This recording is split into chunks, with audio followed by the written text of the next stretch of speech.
Welcome to Viseland. Jason Visenberg here with Michael Visenberg. Mikey, what is going on? Not too much.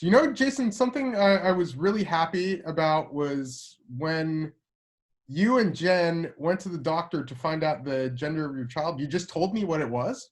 Yeah, it was like a phone call, like communicating Yeah. with somebody else instead of starting a fire and You didn't make me fatter with cake. yeah. You didn't explode the earth or do anything like that. And if anybody is involved in some of these wildfires or anything like that, like the fact that one happened through that is just, I find to be abysmally terrible. But yeah, it seems like wildfires all over the place. People be safe. And Stay inside and listen to Viseland. Yeah, no, yeah, like right now I know we're here for you. the air rating in Eugene, Oregon, where we both used to live for college, is at 540, and like I think like 150 is considered like pretty bad. Yeah. So yeah, it's not good. That's not good. So stay inside, stay cool. We had a heat wave in Southern California as well Yeah. on there. But there's speaking of the heat, the heat did what they needed to do this past week. We're recording this episode September 8th, 2020. Miami just Giannis in this game, but they had a series. They're going That on. was some excellent transitioning. Yeah. And yeah, remember last week when I said I was very excited about the Heat and Milwaukee series? Turns out I was way off. Way off. It was not a series to be excited about unless you were a Miami Heat fan. And yes, like obviously Giannis and the ankle was part of it, but they were going to lose. Anyway. Yeah, Yes, like Milwaukee did throw in that one game where they came out, and there were a couple close games, and even today, it was fairly well fought, but yeah, it was yeah. Miami is just they're a great team. Yeah, They're a great team. Jimmy Butler is like playoff gold. yeah. And, Wants it. Bam Adebayo, Goran Dragic, the young guys shooting like Duncan Robinson, Tyler Hero. Yeah. Yeah, a lot of guys you can really point to. Like there are just a lot of playable guys they have right now too. And Udonis Haslem is still kind there. of they can go small. What were you saying? Isn't Udonis Haslem still there, like hanging out? Yeah, he's more of a coach. Yeah, he's like he's around. He's got some stories he can tell. Glad you noticed though. That's something I'm very happy you threw Udonis Haslem into the mix. Though Udonis Haslem is one of the more valuable players in Miami Heat history and Yeah. with the team forever. So yeah, he is definitely a good name to throw in there. What we wanted to talk about today, I'll transition into that, is there's been a lot of talk in this current draft, which seems to be getting moved back into later October. They still want to have a combine. So we'll find out the official date of when that happens. But it doesn't seem like it's going to happen October 16th anymore. But a lot of the talk has been about either Minnesota or Golden State or really anybody in the top three, possibly even Charlotte. Moving down or moving out or trading their pick.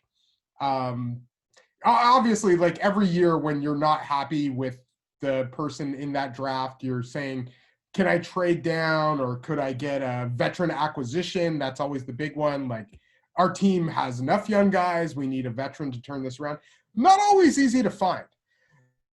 What we want to do is go over the last 10 trades that involved a top three pick and have that.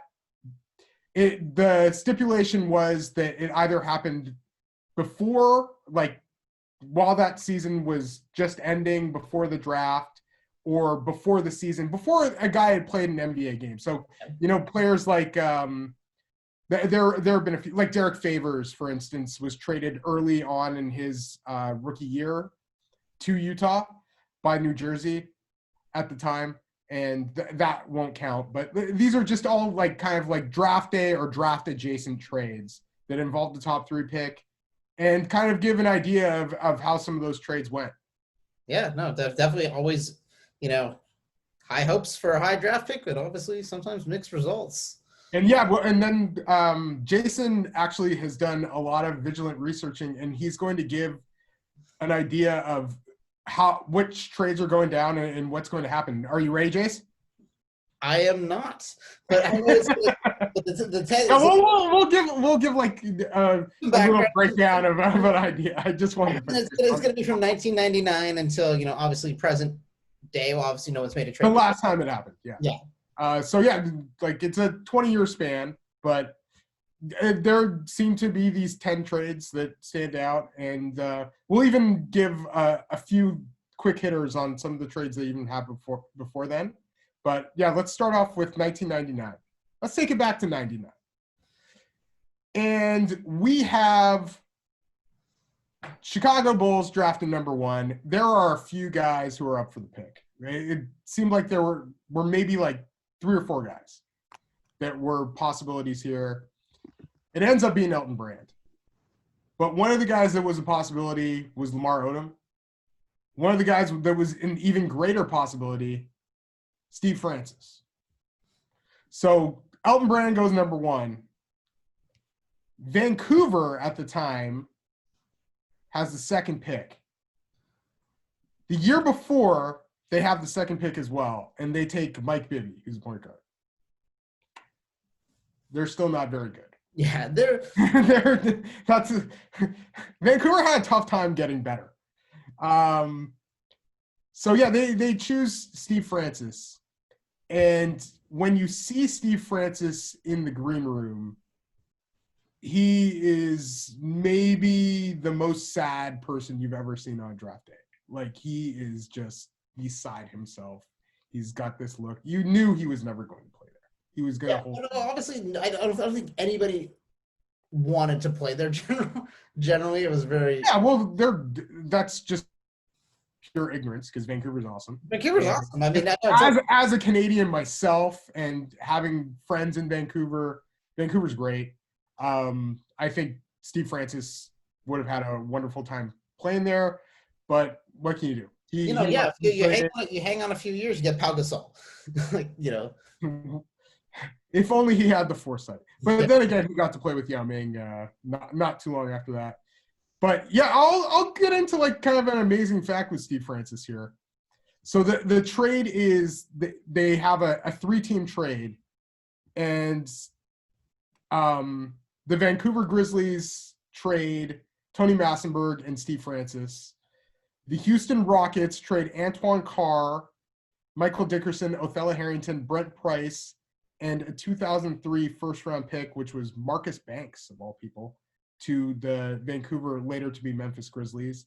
And the Orlando Magic trade Don McLean, a 2001 first-round pick, which is Jason Collins, to the Rockets. And the Magic also trade a 2002 second-round pick, which is Matt Barnes, to the Vancouver Grizzlies. And the Grizzlies trade Lee Mayberry, Maktar Jai, Roderick Rhodes, and Michael Smith to the Orlando Magic. The Orlando Magic get this depth of Houston Rockets who like don't have much longer in the league after that. Yeah. It's a lot of names. But either way, you can't say if you're the Vancouver Grizzlies that you're like happy with this haul for Steve Francis. Like, you just can't do it.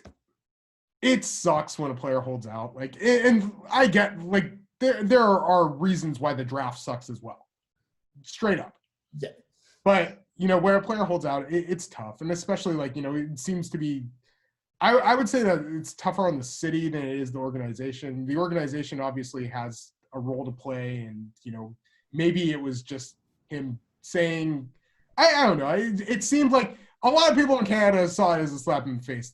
There's a lot of negative stereotypes about those. Because like in '99, the Raptors weren't necessarily like a destination team either. Like, they weren't really. They just had Vince Carter though, and they had Tracy McGrady. This is just they're on the way up. I mean, It's not till like the next year, '99, then 2000 that they start like making the playoffs and they get those kind of. But they had some young talent, and Vancouver never. Vancouver had some, like Sharif was a nice role player in the league, and unfortunately had to be their best player. Mike Bibby certainly was a good player in the league and played on many good teams. And Sacramento, like, later. Granted, they did not win many more games with Mike Bibby, but the Mike Bibby was a player. He was a player. Yeah. And I'm sure Stevie wouldn't have loved playing with Mike Bibby, and especially when you're a point guard, you think you're the point guard and everything like that. The next pick right after Steve Francis is Baron Davis, and then Lamar Odom goes fourth. But yeah, I would say, like, so all in all, Houston wins the trade. Yeah, by quite a margin, actually. Because it's quite a margin, mainly because what they end up doing with Steve Francis eventually leads to them trading for Tracy McGrady, who's a better player. They even built up from that. Yeah, but Steve Francis was an all-star, served them very well when everyone else. He was an all-star. Here's a fact about Steve Francis, though. So his first 2 years, very good player. He's an all-star his next 3 years. They finally make the playoffs in 2003, 2004. And he does have injury issues, too. That's the other thing with Steve Francis. He misses some games. One other factor with Steve Francis, 2003, 2004 is the only year he plays in the playoffs. He plays 5 playoff games his whole career. Wow. Kind of crazy. Yeah. Especially, obviously, Yao Ming's first year, and he builds up from there. But, yeah, still pretty crazy. I mean, you nickname yourself, your nickname is Stevie Franchise. You think, is it a good franchise? What kind of franchise? Yeah, is it a McDonald's franchise, or is it like a? Yeah. Is it like a? Is Fuddruckers on the way out? Because Fuddruckers. Hey, that's too soon. Those free cookies were underrated. Were very underrated at the time. Now disgusting. You know what? I love the concept of Fuddruckers. Have to say, never went there in my life. But I went to one in Tigard, Oregon, right by Washington Square. I know, man. The concept seems great, but yeah, just never went there. So yeah, that's the first one, and that's just like a guy holding out and kind of forcing the other team's hand. Yeah, he forced their hand because he wasn't going to show up. I mean, what Vancouver had to do. And honestly, Michael Dickerson ended up coming in, being a good role player, and I think he was one of the guys after they left to Memphis, still kept the house in Vancouver. And, it was a good part of that community there. Yeah. If you are a Vancouver Grizzly fan, I definitely recommend the documentary Finding Big Country. It's a very, very good one about. I still haven't seen it yet. It's a good doc. It's just just interesting. I know. I've heard really good things about him and his career, and then also Vancouver kind of missing that basketball team now. Yeah, he had a few good games. He wasn't the best pick. First off, let me also say this. How screwed did Canada get with the whole 6th and 7th, and then they let every other build up? Charlotte gets 4? Yeah, no, totally. Why does Charlotte get 4? That's pretty unfair. But And then I guess some of the expansion teams got better too soon, or whatever. But yeah, there was also this moratorium on being able to get the first pick that I felt was also a little unfair. But the Toronto Raptors eventually get in 2006 and draft Andre Bargnani. So, you get what you give. So, yeah, let's move on to 2001. And this was a draft where teams were so confident with the player they were choosing high that they decided to trade the 2nd and 3rd pick as draft night trades. So, yes, 2001, first time a high school player is ever taken number 1 in the draft.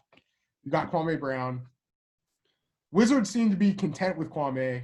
Michael Jordan seemed to be content with Kwame. I just saw a really cool video today, actually, of a throwback of Michael Jordan playing with an apparently 17-year-old Yao Ming, who is just crazy good back then and can shoot, and you don't know if he was possibly a little older. We'll see. But either way, Yao Ming, Michael Jordan couldn't convince Yao Ming to come over, because I'm guessing that would have been the number 1 pick even that year before. He's the number 1 pick in 2002. So Wizards are content with Kwame. It was the Los Angeles Clippers. The Clippers pick second. Pick hometown. Draft the hometown guy. Yeah. And say, well, there's this guy who's averaging 20 and 10 for the Bulls. We want him. So they trade Tyson Chandler with Brian Skinner. And little thing that we made up, like in Anchorman when he goes like, "Great Odin's Raven" and stuff like that. Eventually we started saying "Great Skinner's beard" because Brian Skinner had like the little beard dye and stuff like that. Like, yeah. So they trade Tyson Chandler and Great Skinner's beard for Elton Brand. Interesting trade. And kind of worth it. I mean, Tyson Chandler ends up, having a good career, definitely, but it took him a little while to develop. And you got Elton Brand, who's someone who dude, where you're off here is Chicago loses the hell out of this trade. Because Tyson Chandler, they eventually trade Tyson Chandler to New Orleans, but yeah, they don't get back close to what they traded. Because they get Elton Brand. They get J.R. Smith, and I forget who else, but they eventually trade J.R. Smith for like pennies on the dollar as well. And yeah, so Tyson Chandler never really came into his own in Chicago.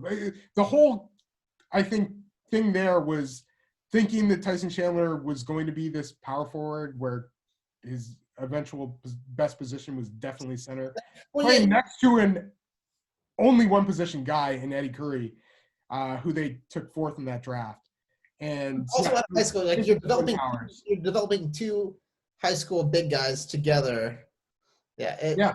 The Bulls, that was not the they weren't going to fit together. Yeah, and Tyson Chandler, great player, but like Elton Brand, I mean, he was consistently 20 and 10 post player. You can, build your team sort of around. As soon as he came in the league. Yeah. No, you knew what you were getting. Yeah, he's so Elton Brand immediately an all-star with the Clippers, makes the all-star game one more time. He only a 2-time all-star for his career. That's kind of crazy because he was just so consistent over the first few years. And then he eventually leads the Clippers to the playoffs, which back then was unheard of. A big deal. Yeah. Like that was not supposed to happen. Yeah. So yeah, Elton Brand makes the playoffs at 26. They just make it that like one time. They eventually oh god, the Clippers were. We'll have to do like a Clippers episode of. Yeah, Clippers retrospective. Basically like the Donald Sterling years of oh god, being consistently terrible, or taking people that have promise and then just alienating them and removing them. Or like straight up like you sign Baron Davis and you're not happy with the way he's playing, so you boo him. Or the owner. It's like, what the hell is wrong? We'll do a Clippers retrospective of just terribleness. But the third pick also got traded. So this pick got traded. And this time, the team that traded for the pick, definitely the winner. It was a guy named Pau Gasol. A young Spaniard. Coming to the league. Torn it up in Spain. And he's going back there, which is very cool. I'm excited to see how that turns out. I hope he's healthy. And they trade. So as the Atlanta Hawks have this pick, they trade Brevin Knight and Lorenzen Wright to the Vancouver, soon-to-be Memphis Grizzlies for Sharif Abdul-Rahim and Jamal Tinsley. And I'll be straight up. I guess this is kind of hard to fault too much. The Grizzlies with Pau Gasol, who wins Rookie of the Year, mind you, go from 23 and 59 the year before to 23 and 59. Yeah. They had a lot of it'll take a while. I mean, they're only 2 years removed from what we just talked about. They still weren't at this, or at a place, but Pau was definitely obviously became the cornerstone. And Pau Gasol immediately is putting up close to the same as Sharif Abdul-Rahim was, and you could tell was definitely the better player moving forward of those two, not to mention the younger player. So yeah, I would give Memphis the win in this one. And then the other factor is that while Atlanta does eventually trade, finally gets Rasheed Wallace out of Portland somehow, which was not a win for the Blazers. That also deserves its own But episode. was a win for the Pistons Events. because the Pistons trade like Chucky Atkins and get Rashid. Well, because the Hawks were just the middleman of this. Yeah, he plays one game with them. So if you can get the retro Rashid. and it was a throwback jersey night, by the way. So Some like people do, retro throwback Some Rashid people have it. Atlanta Hawks jersey, collector's dream, because obviously very, very rare occurrence of the one game he played with Atlanta before getting traded. But so the Pau Gasol to the Lakers trade eventually happens. And while at the time it seems terrible because a lot of people didn't realize that Marc Gasol had turned his body around and was amazing Gasol as well. So they eventually get some value out of that. So they crush that trade. Yeah, I look at that trade as like a short term. That was like a short term, long term. Like the Lakers needed the short term; they needed to win immediately.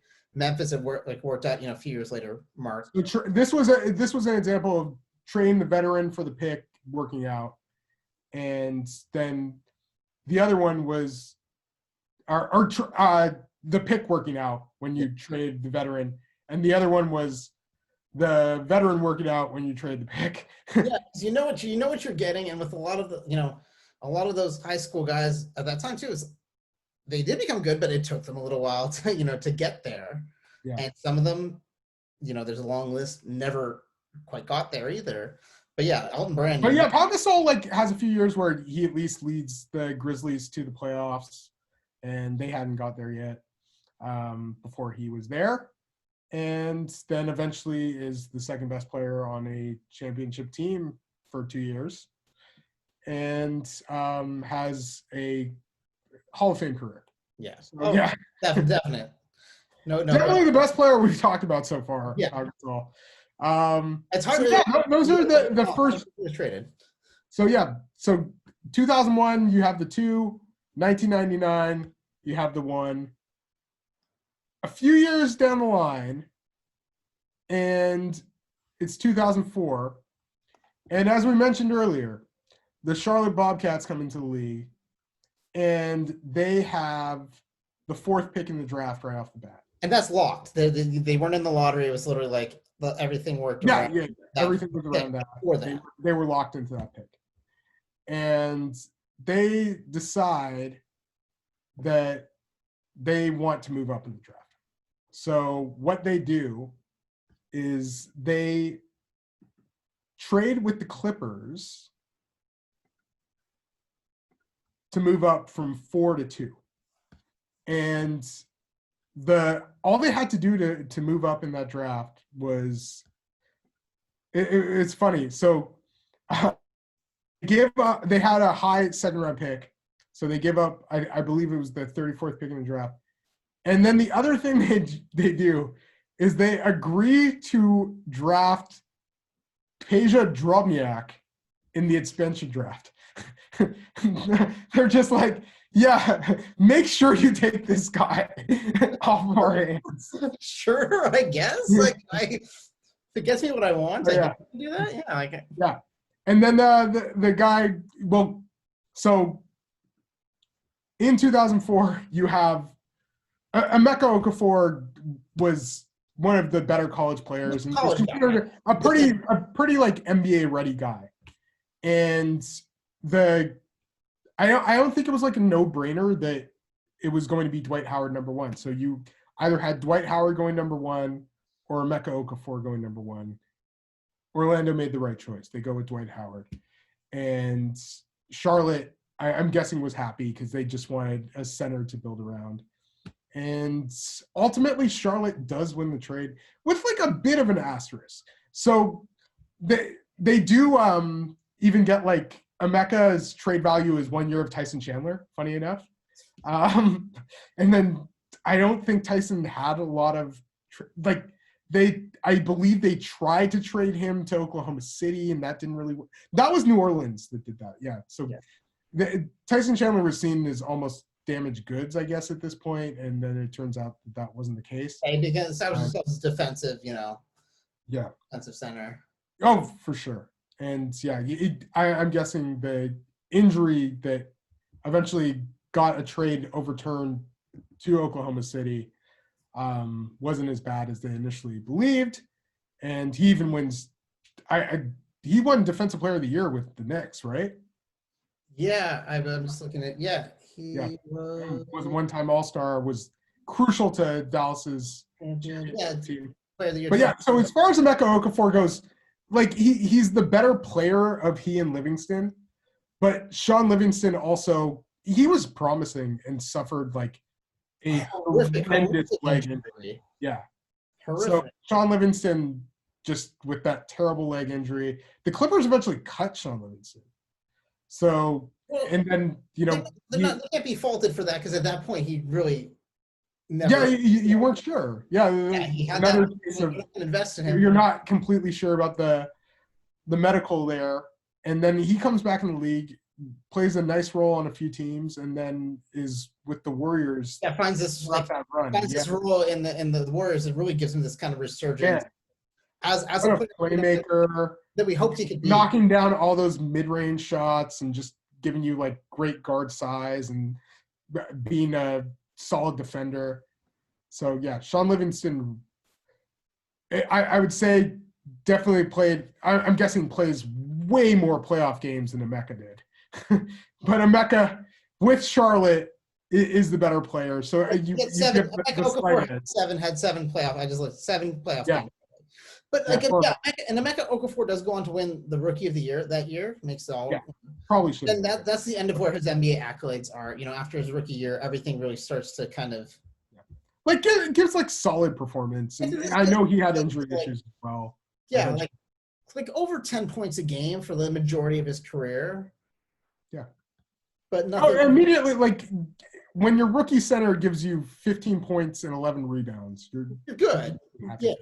Granted, on a terrible team, and let's see, like advanced numbers, yeah, not great. Expansion teams, I mean, that's kind of like he eventually gets like fairly respectable. So yeah, he But Sean Levy, that was the case where the Clippers trade down. They think they found their future point guard in Sean Livingston. Charlotte's found their initial big man. Somebody to kind of, I wouldn't say they expected him to be their franchise player, but at least a solid foundation piece. And he was the defense, kind of the big defensive physical presence at UConn that they were hoping would translate, but he just didn't have like what Dwight Howard had. As far as, the balance and just everything. Not the athleticism, not the size. Yeah. Actually, like they are.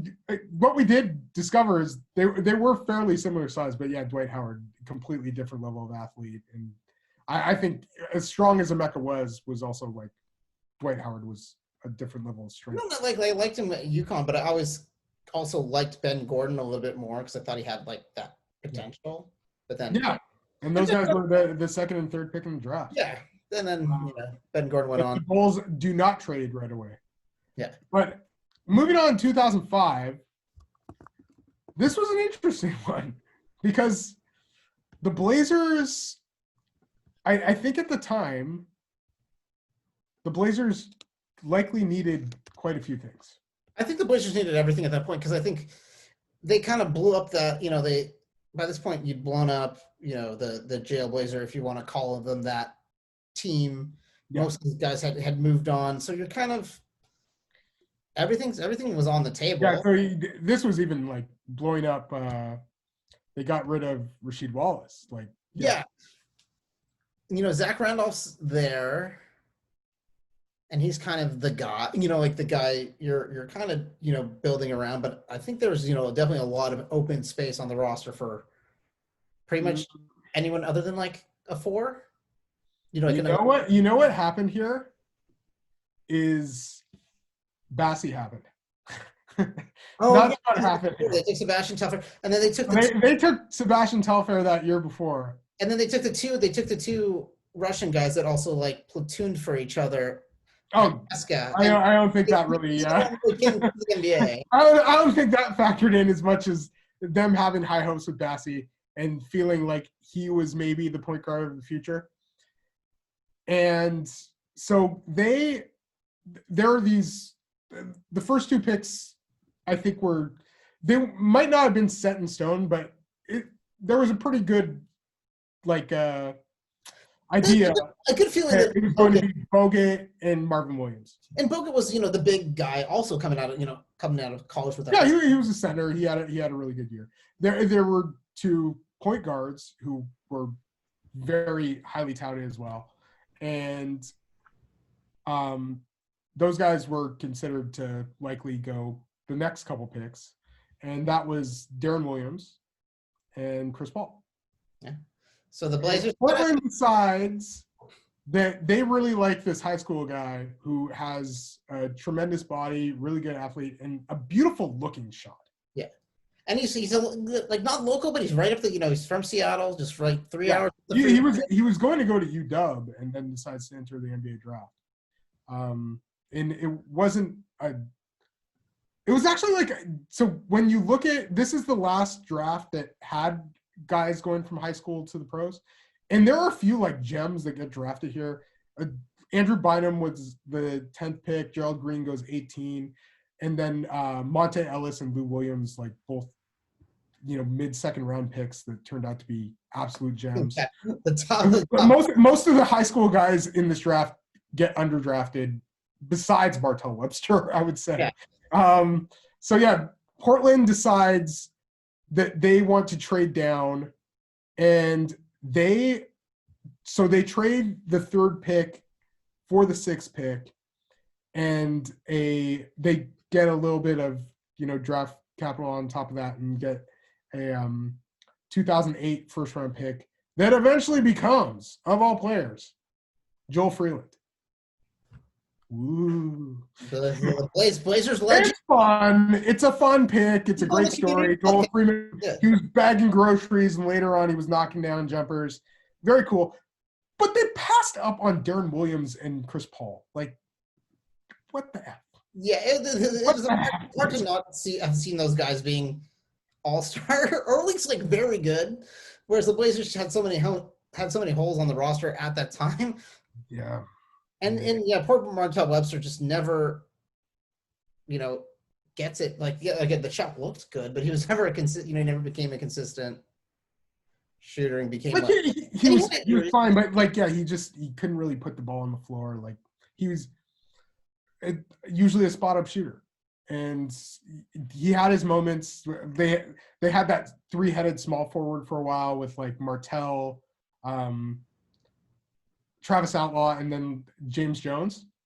And even though James Jones like ultimately probably would have been a great like stretch 4. And speaking of guys with pretty shots, like James Jones' shot was, but his shot actually went up the basket more. Well, it was a spot up guy. Yeah. And so the Blazers, like, I guess they still did have like some semblance of point guards then, and they signed Steve Blake, and I don't know. It was just at the very least, it seemed like Darren Williams and Chris Paul were like 2 like no-brain like good players. Yeah. And maybe they just felt like Martell was like, I don't know. It's hard to say what their report of Martell was, and like nowadays, if you have a scoring wing or like a 3-and-D guy, like that's a big deal as well. But yeah, Darren Williams and Chris Paul become multi-time all-star point guards, and particularly like Darren Williams here, he even gets like some really good trade value on top of that when they eventually trade him to Brooklyn. I guess no, they were still New Jersey then, but yeah, like, New Jersey, whatever it was. Started with the Nets. But yeah, they still even get good trade value from them. So this is a point where trading up in the draft was the winner, and Utah won the absolute F out of that trade. Yeah, totally. Moving to 2006, Portland makes a couple trades where they move up. Yeah, no, this was the draft where Portland traded like literally they couldn't make a pick. They just had to like trade everything. Like everything had to go and be different in a different position. They do 2 trades up, which is kind of amazing. Usually it's trade back. And both ones, they went 2 for 2. Oh, absolutely. They crush it. They knock it out of the park on both picks. And Stephen A went absolutely batshit nuts at Portland about this. I try, if somebody has a YouTube clip, please, put it in the comments, send it to us, bombard us with Stephen A. clips talking about the Portland Trailblazers after this draft, because I remember him going absolutely ape at Portland. Oh, I don't want to talk about the Trailblazers anymore. Stuff like that. And now when you look at it, it's like those are two guys that define the franchise. They crushed it. He thought Tyrese Thomas was the best player in the draft.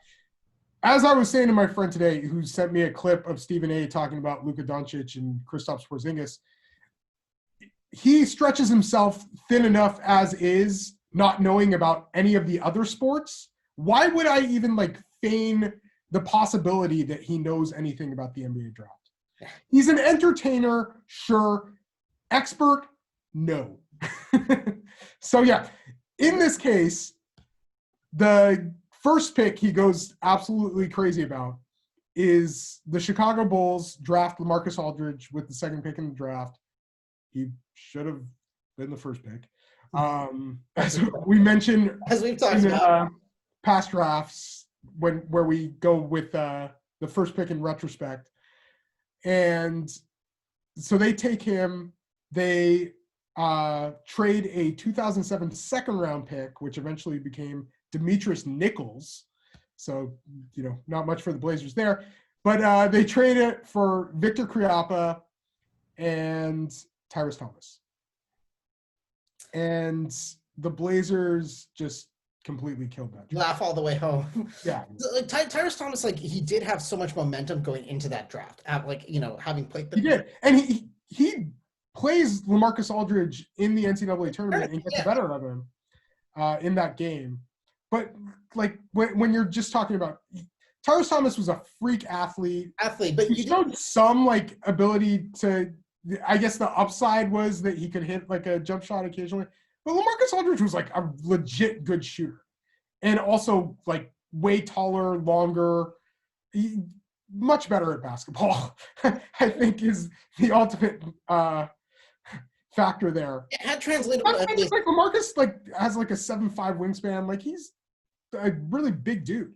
And he just had those translatable NBA skills, especially his post game, where Tyrese Thomas never had an ability to carve out. Well, and also to hit the mid-range jump shot consistently. Yeah. Oh, that was his. Tyrese Thomas, just never really. I mean, his best year was his crazy high release. He got 10.8 points a game, 6.5 rebounds. Yeah. That's a little better than LaMarcus did his rookie year, where he was hurt. But this is Tyrese's third year. Yeah. So this is yet another situation where you trade up for the pick, and it worked out. The Blazers did that twice in this draft, trading up for Brandon Roy as well. Oh, and people thought Randy Foye was going to be one of those can't miss. He's a point guard that's going to come in and really, solidify a franchise. Yeah, and then the other thing they did was they got their primary initiator guy in this draft. They decide Bassie is their point guard of the future, so they don't draft one of the two amazing point guards.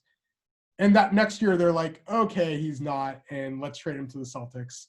And they get the 7th pick, and they eventually trade for Brandon Roy with Randy Foye. And Randy Foye was a hot name of that draft, and I guess Stephen A. thought he was better than Brandon Roy as well, which turned out to be very wrong. Very, very wrong. But yeah, Brandon Roy ends up being better. If you did a redraft, Randy Foye and Tyrese Thomas may have had longer careers. I'm not even sure with Tyrese. Brandon Roy. Yeah, they in a redraft you would take Brandon Roy over either of those players as well. Just to have him for a year, a couple of years would have been. Oh, absolutely. Would have been more substantial. But yeah, though the Blazers actually did the good job on this one because Tyrese Thomas had hot buzz, but he didn't have the game to sort of back it up. And they were able to get LaMarcus, also get Victor Kriapa out of town as well. That was another first round pick from 2004 that really they didn't do too much with. Yeah, using him to like having to lose Victor to move up and get LaMarcus Aldridge. It seemed tough at the time. You do that every day. Good. I think we've moved on. And then so going to 2008, first two picks set in stone. It was going to be Derrick Rose and Michael Beasley in some order. Many believed it was 1-2, which it eventually was, with Rose going to the Bulls, Beasley going to the Heat. And then Minnesota chooses third in that draft, and the player that almost everybody expected to go number 3 did go number 3. That was OJ Mayo out of USC. But they decide that OJ Mayo is not the guy. Kevin Love's the guy. So they trade for Kevin Love. And I'll admit it, at the time, I thought this was a bad trade for Minnesota. Yeah, oh, totally. Well, because OJ Mayo had been, obviously, an urban legend, from Slam Magazine to, he was getting, games on ESPN. He was sitting courtside at Laker games, when he was at SC. Like, he was supposed to be an NBA All-Star perennial. He was a really good shooter. Yeah.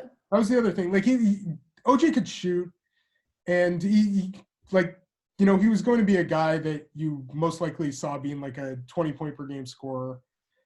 And I felt like Minnesota had Al Jefferson back then, so I didn't get like playing Kevin Love with Al Jefferson.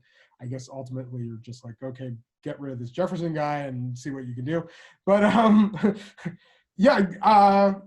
loved Kevin Love, but I wasn't necessarily sure about how he was going to translate to the NBA.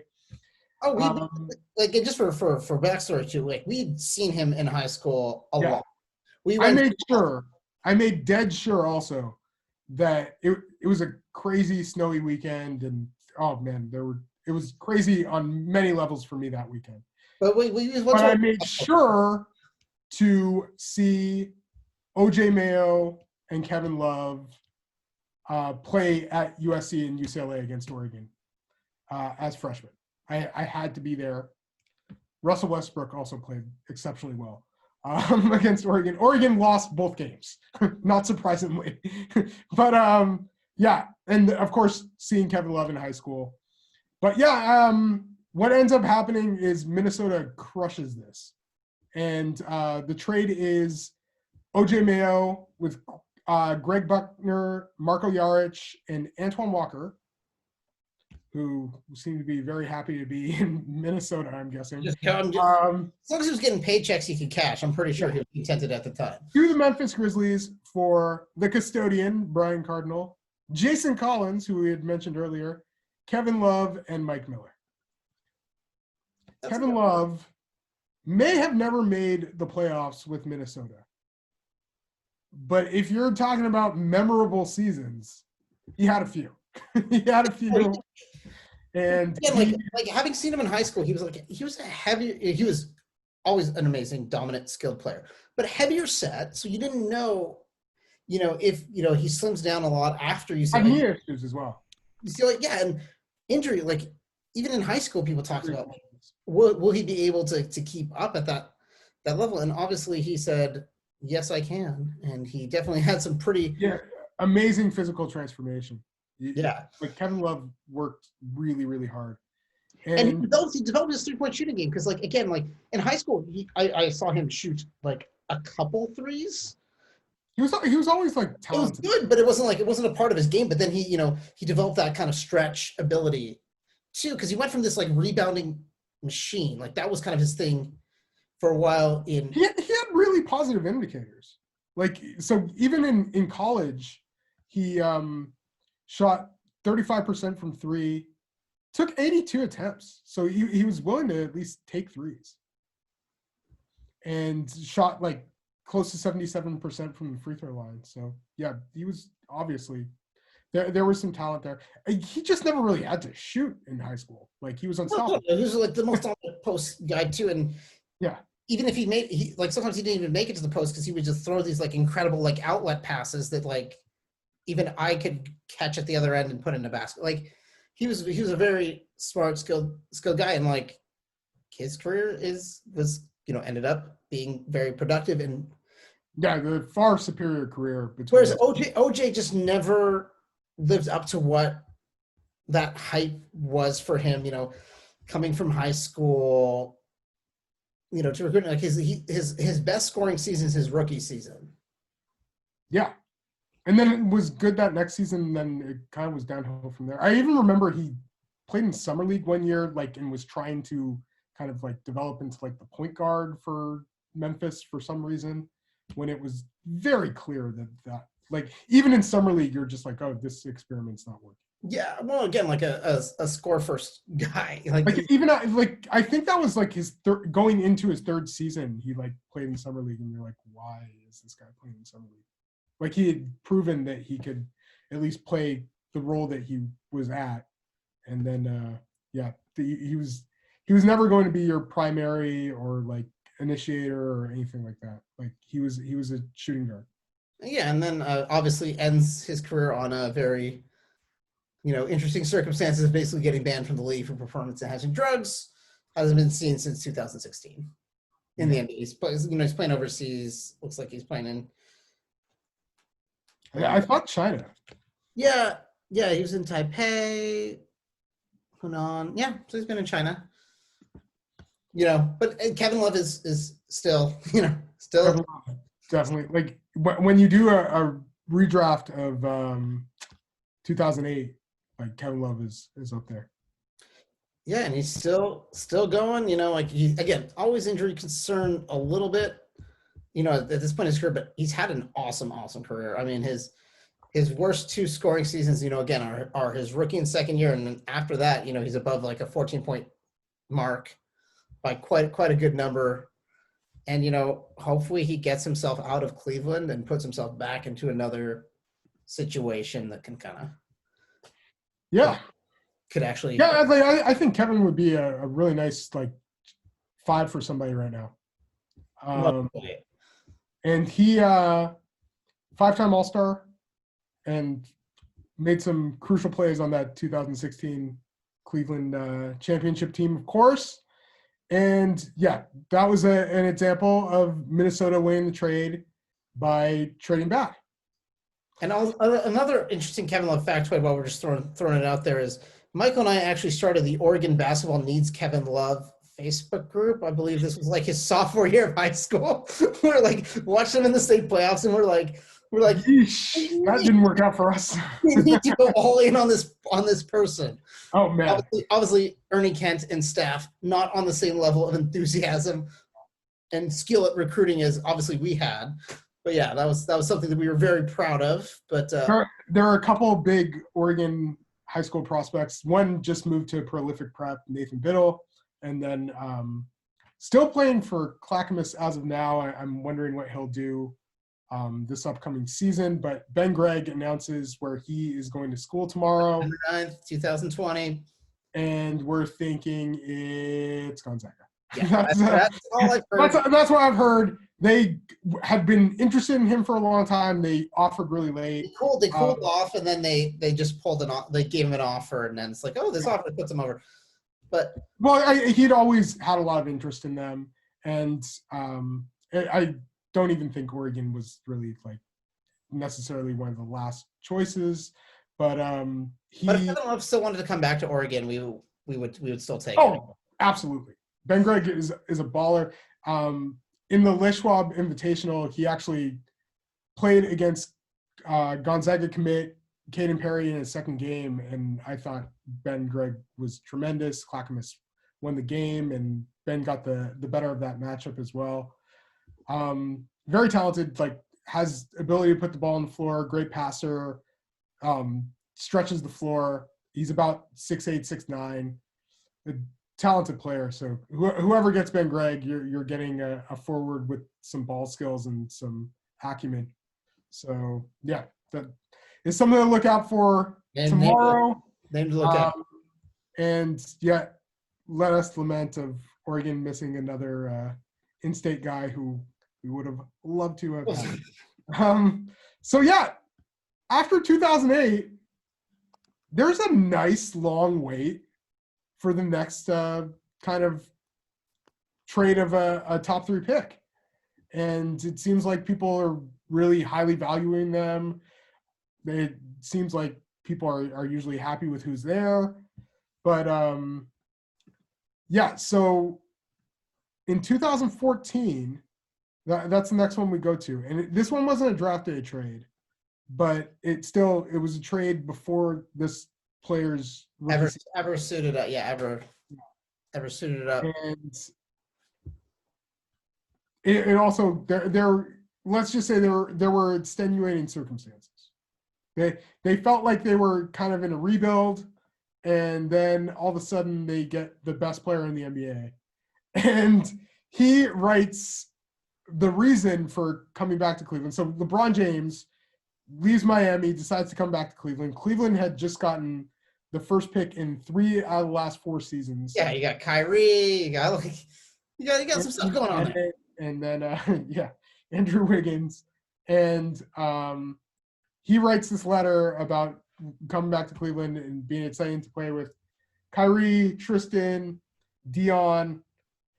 They had just taken this guy number 1, and he left out his name. So there was a feeling this guy wasn't going to be. Yeah, LeBron obviously came back to Cleveland with like the stipulation of like, you're going to go out and get me somebody.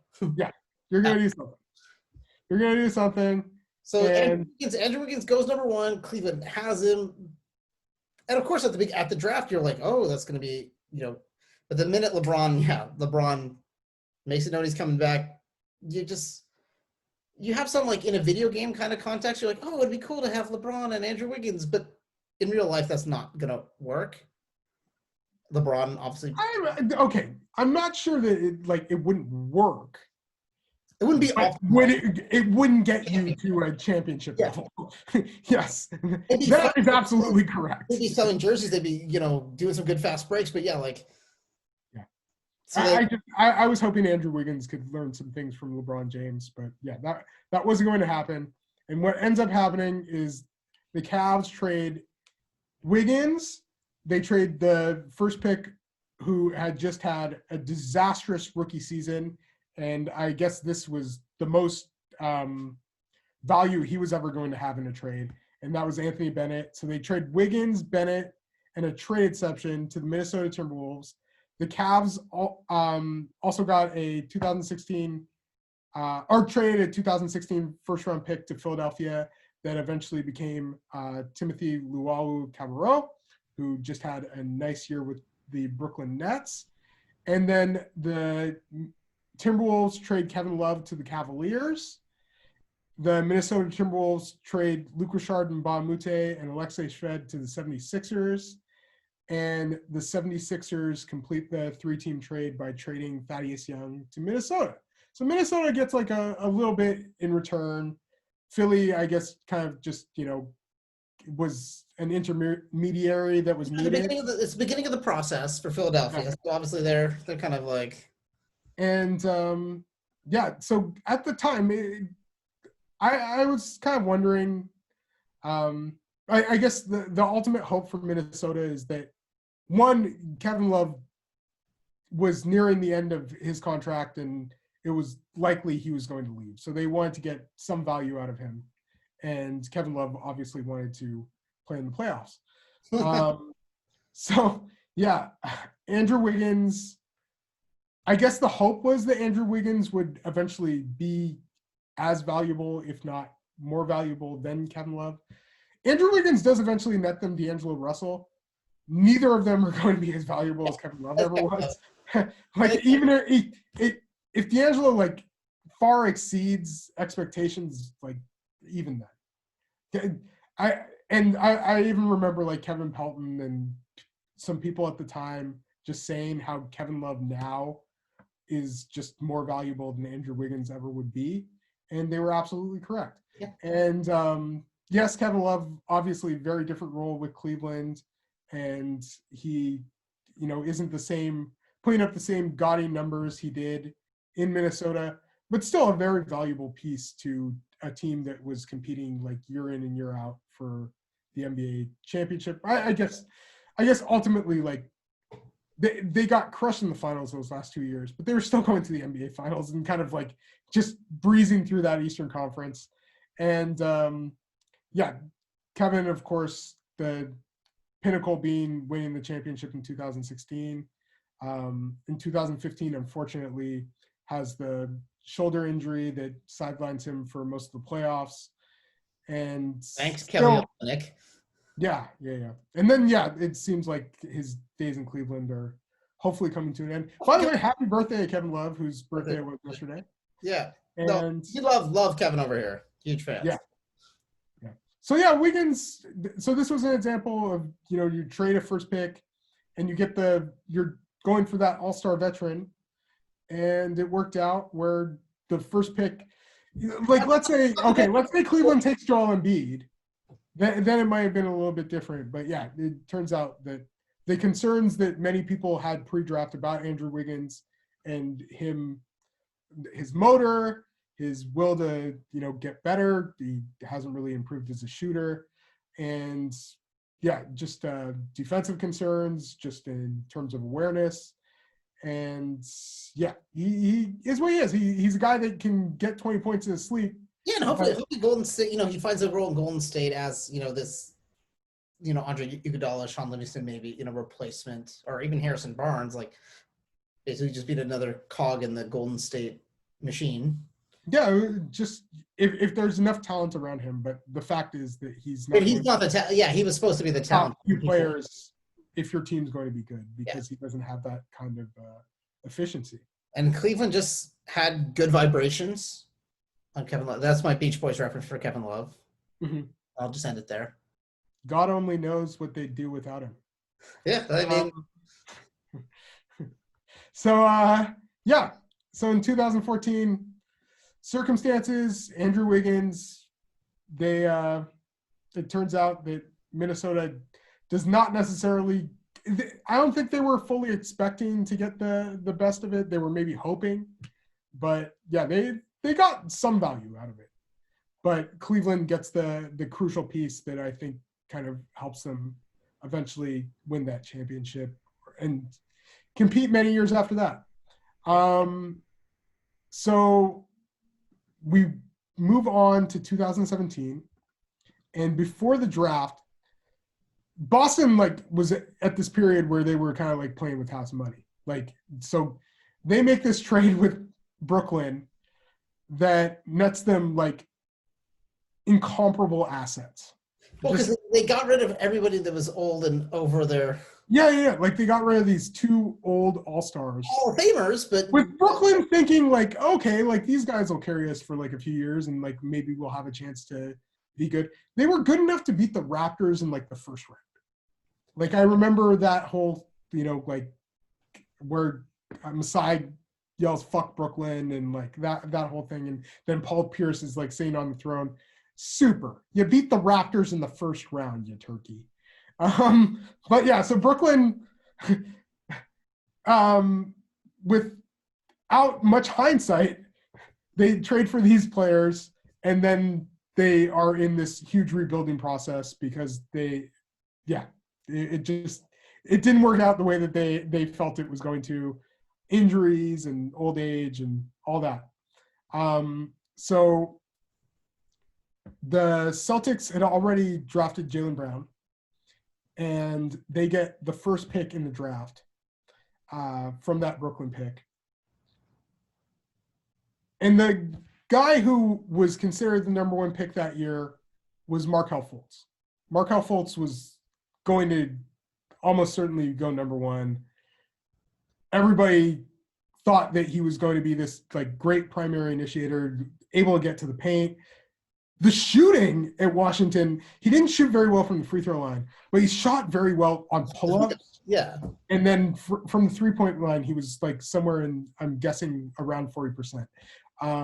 He had a great year at Washington. They didn't win any games. But he was this creative finisher. He had good size for a point guard. You could play him off the ball as well and have hope there. Did a lot of great things offensively and then had defensive acumen as well. Boston, I guess, wasn't buying it. Yeah. And they decide that the rumor was when they made this trade is that the guy that they want at number 1, they feel they can get at number 3. And nobody was talking about this guy going number 1. Really? I'll say that. Lonzo was kind of up there. Lonzo was right, but Yeah, you thought the Lakers were going to take. That was kind of like it was Fultz and Lonzo Ball seemed to be the top 2 picks. Top 2 guys, yeah. Almost certainly. So and Boston dips back. They get the number 3. They dip back and get the number 3. And I guess the guy that they had wanted to be number 1 was Jason Tatum.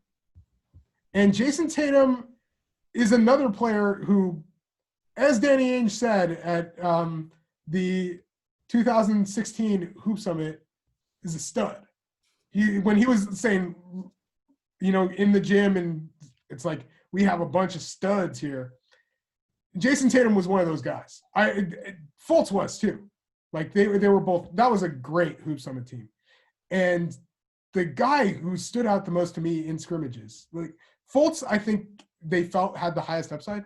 But the guy in scrimmages who I felt played fantastic was Jason Tatum. And people worried about Jason Tatum as a shooter. He hadn't shot many three-pointers in EYBL. They wondered, if his range would translate. Then he's at Duke, and he plays more of like the 4 role and doesn't necessarily like do a ton of handling or anything like that. But was always able to make shots, always able to score. And it turns out that when he was at younger stages and at EYBL, he played more with the ball in his hands and was able to do more facilitating. Always had like this really great IQ for passing lanes and just defensive IQ in general. So that was something that stood out to me. The worry with him was athleticism, but it wasn't like he was a bad athlete either. Yeah, it wasn't like a detriment. Like he wasn't terrible.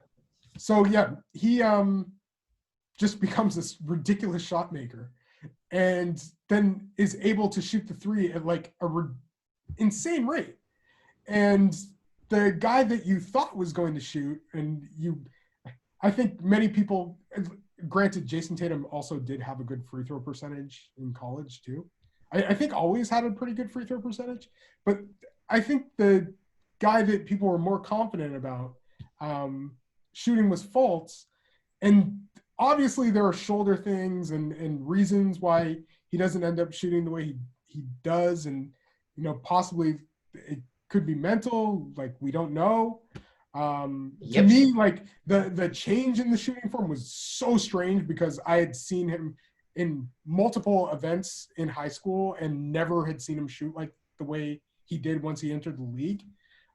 So that was just crazy to me. So like extenuating circumstances, but Boston crushed this deal. Yeah.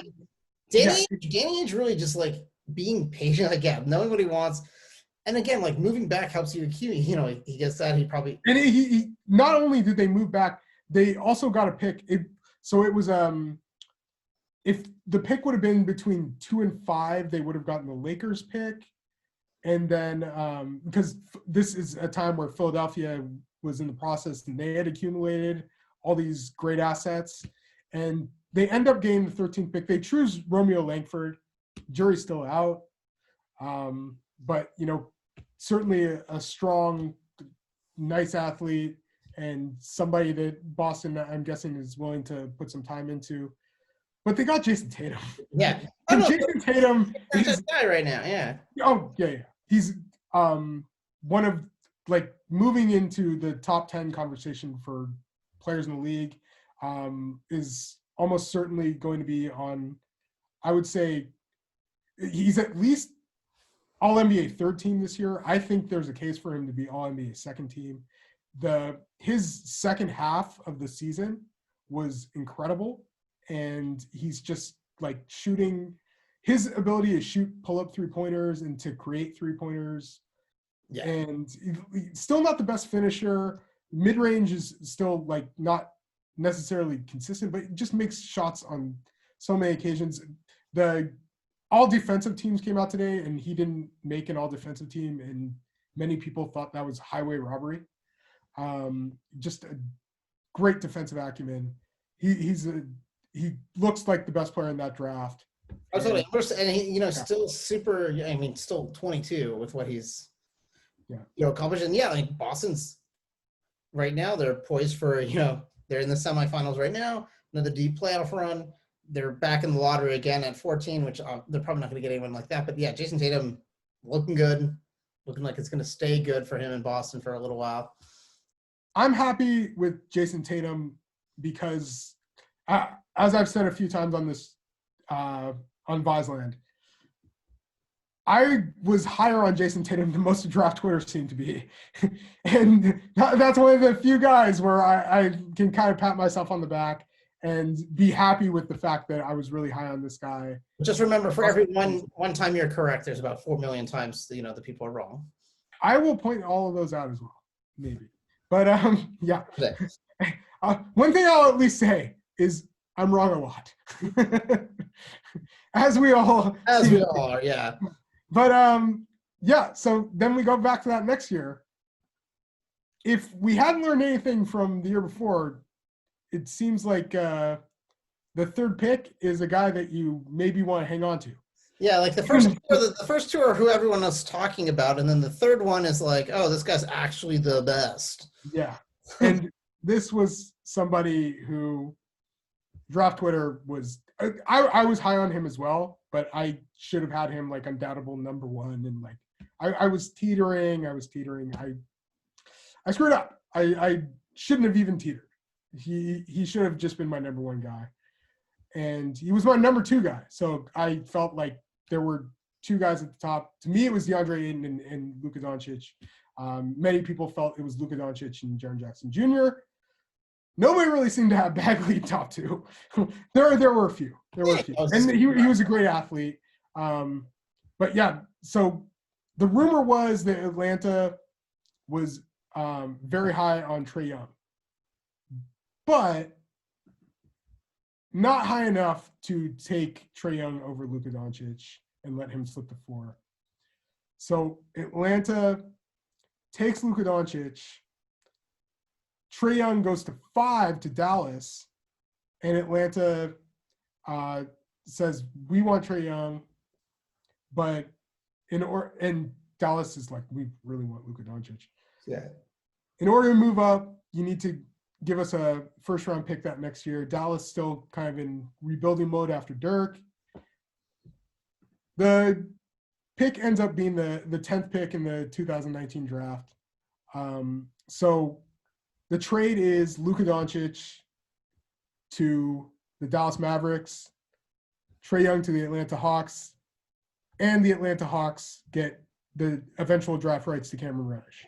Yeah. Right now, and I'm guessing this is probably going to be something in history, Trae Young looking like a very good player. Yeah. Oh, good. Totally. Luka Doncic looking like maybe he's going to be the best player in the league.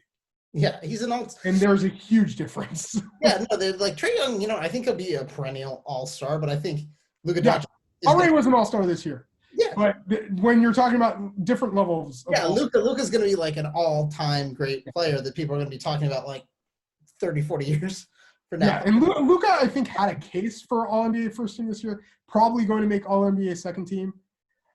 Just tremendous. And then his first playoff series against the Los Angeles Clippers, like, played exceptionally well. What Luka Doncic is doing right now, based on his age, is, I feel, unprecedented in the modern era. I don't know if a player his age ever had a better second season than what he had.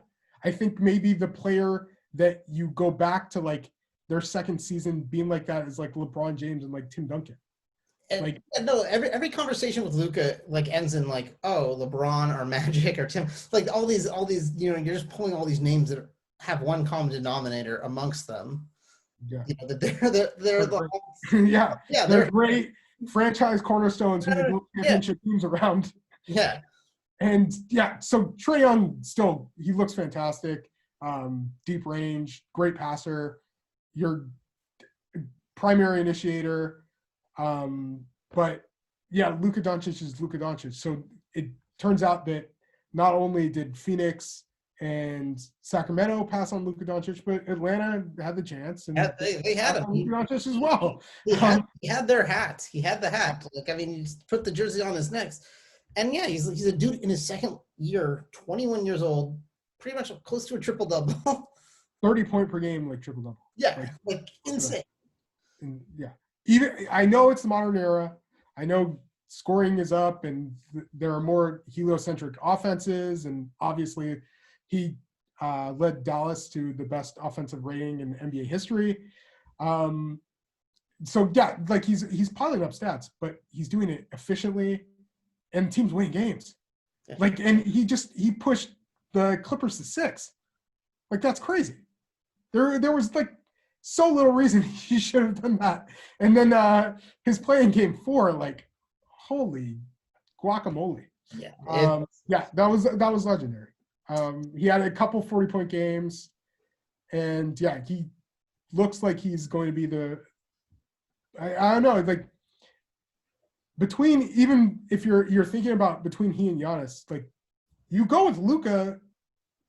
Now that this whole thing with Giannis and the shooting, I think it could be an issue. Giannis's finishing is incredible, but Luka, at least, he's not shooting out of this world, like, percentage-wise yet. But he still does it. Yeah, he still shoots. When I think in the playoffs, it comes down to these moments of, like, you need to hit a shot. It's not about, you're not going to be on a break or be able to get in that lane. It's that slowed down, like, you're holding for that last shot. You're trying to make that, and that's where Luka. He already showed the ability to play high-level playoff basketball. Yeah, as a second-year player. Yeah, no, he's not.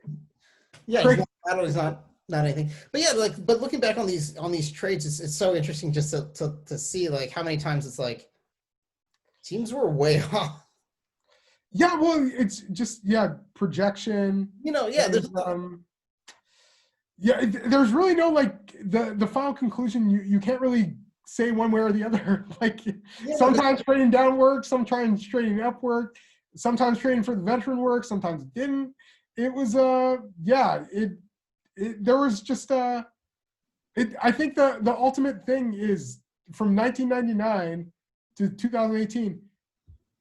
The top 3 pick has gotten traded pre-draft or pre-season, like, only 10 times. Yeah. It's not easy. So yeah, it's tough to find a trade, and I think ultimately it's going to be difficult for Minnesota or Golden State to find a trade that nets exact value for the pick.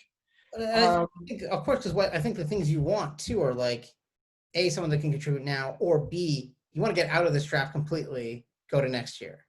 Because 2020 is a lot stronger. Yeah, but I think people realize that too. So that's no, totally.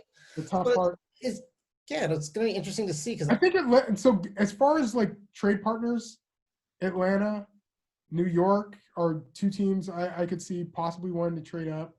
I could see Golden State trying to maybe target, like, a Killian Hayes or, like, Denny Avdia or Onyeka Okongwu later on, like, moving down just a little in the back, like, not back end, but, like, a little further down the lottery. Yeah.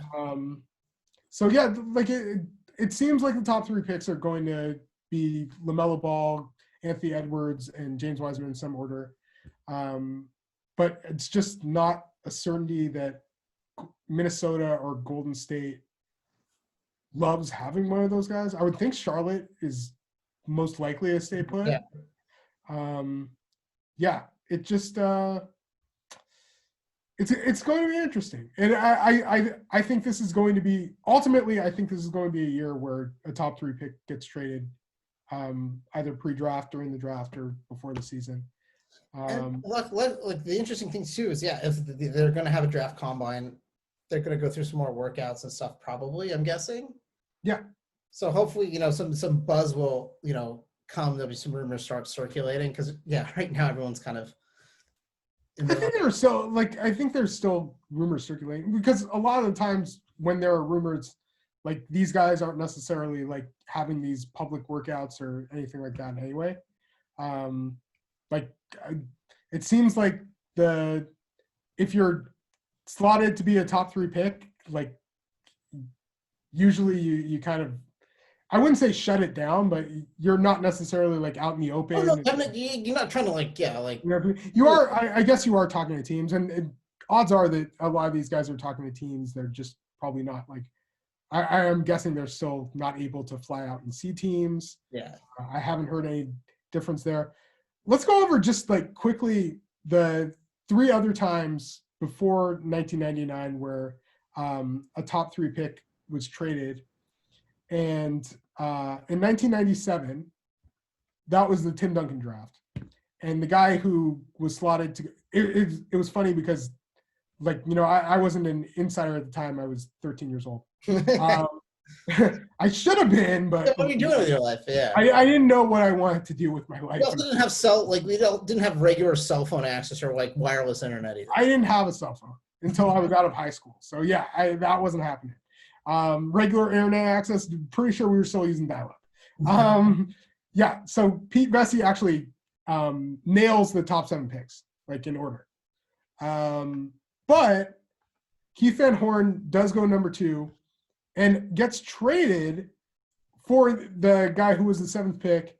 So Philadelphia takes Keith Van Horn, and they trade him with Michael Cage, Lucius Harris, Don McLean, a bunch of guys who were just super high value at that time. So it was pretty much. And then the second time we hear Don McLean name in, so yeah. Yeah. So and then the Nets trade Jim Jackson, who I think still was at least like a decent player. He's always been okay on. Eric Montross, Anthony Parker, and Anthony Parker. I'm guessing like dips to Europe. This is when he wanted. Yeah. This is when. Yeah. And Tim Thomas.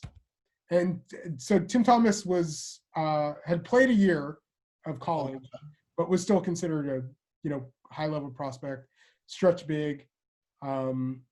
Actually ends up playing more NBA games than Keith Van Horn. Yeah. But Keith Van Horn just had the immediate impact. Either way,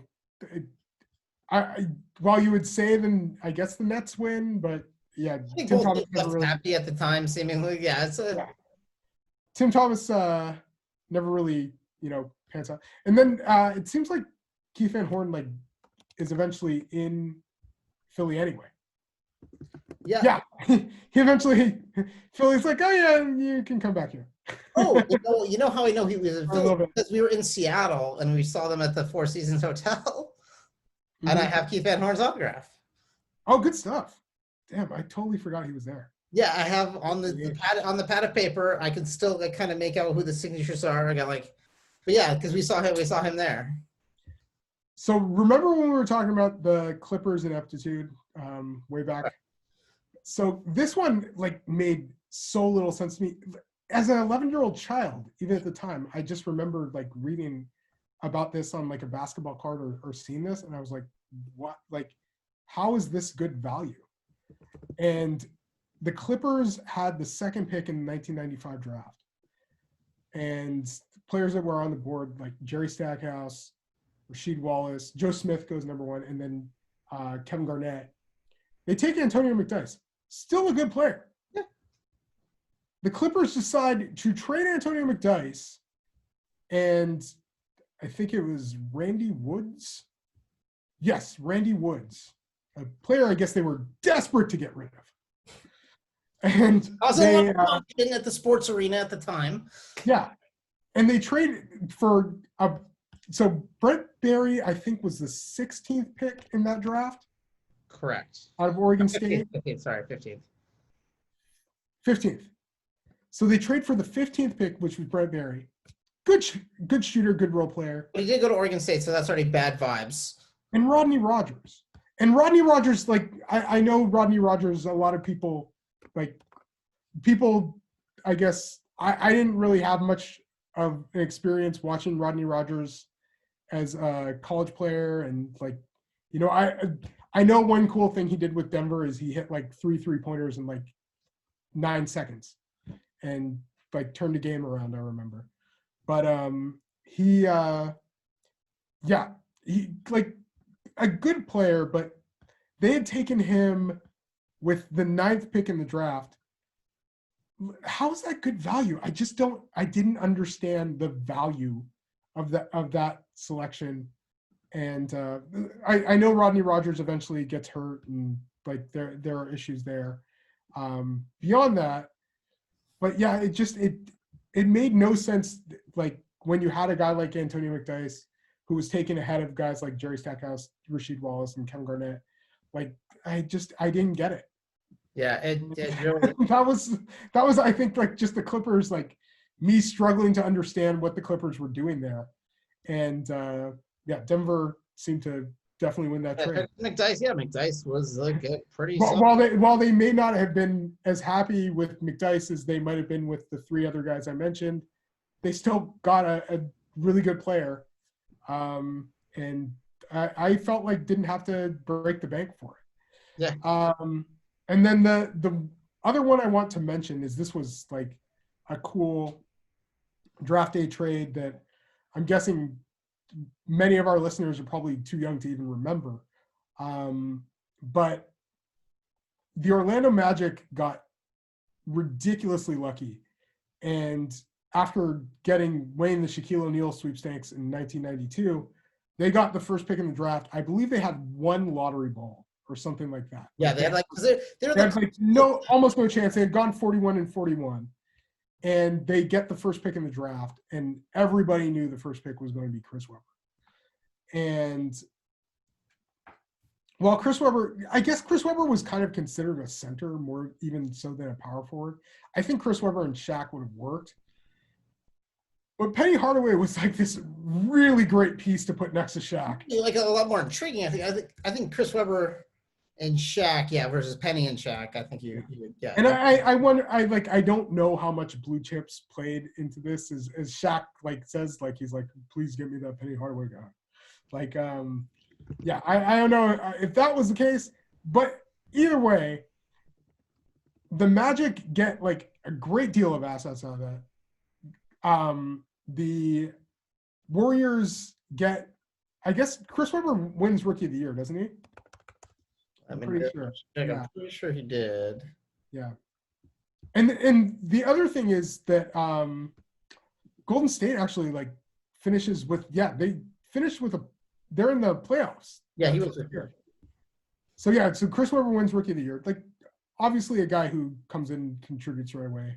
But Penny Hardaway has a hell of a rookie year as well and looks fantastic next to Shaq. Super remarkable 6'7" point guard. Yeah, you want to have fantastic athlete. You want to have that two-man dynamic, you know. Yeah, like if you're talking about who the more popular player was between the two, like during that time, you definitely give it to Penny. Hard to say. I guess Orlando like technically wins the trade. Well, the main reason Orlando wins the trade is Chris Webber after 1 year goes like, I don't like you, Don Nelson. And here's what I'm going to do about it. Trade me. And so I guess Chris Webber like can only take 1 year playing with under Don and gets traded immediately to the Wizards. Washington Bullets, who eventually become the Wizards. And he goes and plays with his old college teammate, Juwan Howard. They also, they draft Rasheed Wallace too. So at a time it was like, C-Web, Rasheed, and Juwan Howard all on the same team. That's pretty stacked front court. Pretty crowded front court, but they eventually make some trades there too. Yeah, they paid Rasheed to Portland. But yeah, so Penny has some great years in Orlando. And then the other thing that Golden State does in that trade, so they trade Chris Webber to the Golden State Warriors for Penny. They trade a 1996 first-round pick, a 1998 first-round pick, and a 2000 first-round pick. I believe they were all unprotected. I don't know if protections were even a thing back then. The funny part is, 2 of those picks go back to the Warriors. So I guess this happened in like the Bullets trade and like wherever it is, like Orlando I think trades one with Scott Skiles. Like, you know, I don't know if they necessarily made the best out of the first round picks. They eventually in 2000 they do get Mike Miller, who was the 5th pick. But yeah, in 1996 Golden State drafts Todd Fuller, who famously went a couple picks, or Kobe Bryant going 13th. Todd Fuller, center out of North Carolina State, I don't even think plays like a full NBA season. And then in 1998, the Warriors choose Vince Carter. Later on, traded for his college teammate to the Raptors. So yeah, I thought that was kind of funny that they end up getting a couple of those picks back anyway. And that was a crazy. Yeah, like how it all kind of like. It's not one, because the last two you could say like the third pick looks like the best player in the draft with Luka Doncic and Jason Tatum.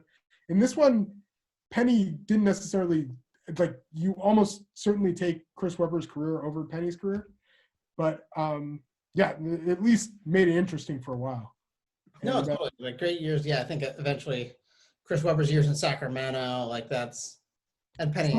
We're giving you an old school before Charlotte entered the NBA lottery of what happened when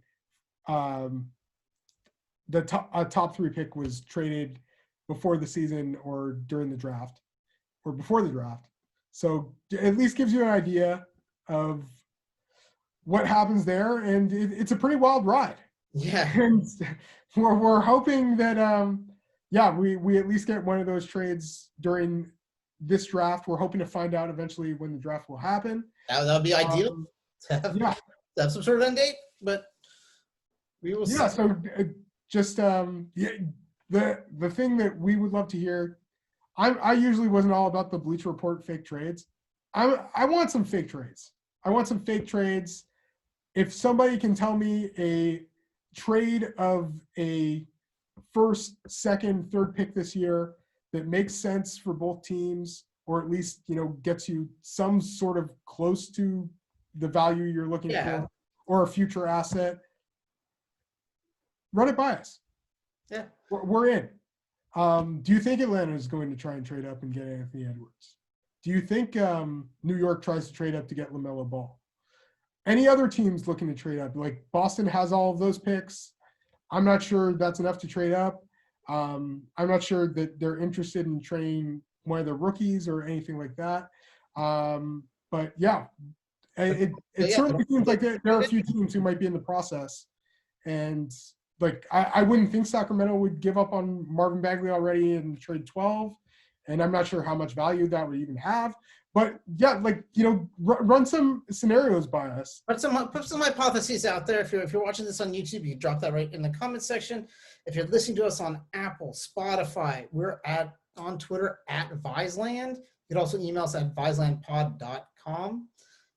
Viselandpod@gmail.com if I knew how to give an email address properly. Just type Viseland into the internet and just keep searching. You'll find something that can connect you to us, hopefully.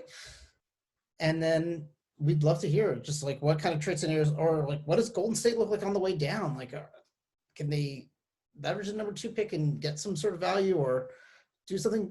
And just throw it out there. Yeah. And then I am NBA Draft Mikey V on Twitter. He is at Jay Visenberg on Twitter. And then if you want to follow and see what both of us are doing, go to @Viseland.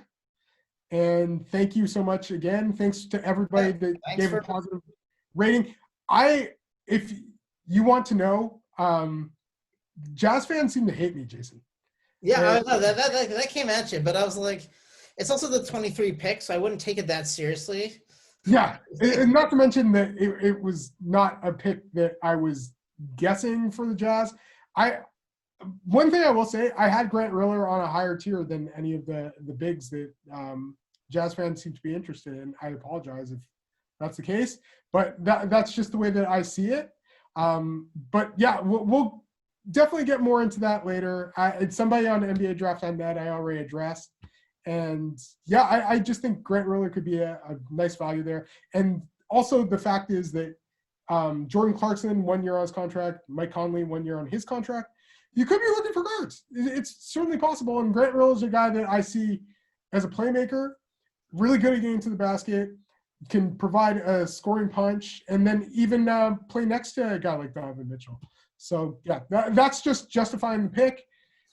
But you know what? We love hearing your constructive criticism, and the fact that both of the people that hit me up were constructive, I give complete credit to that.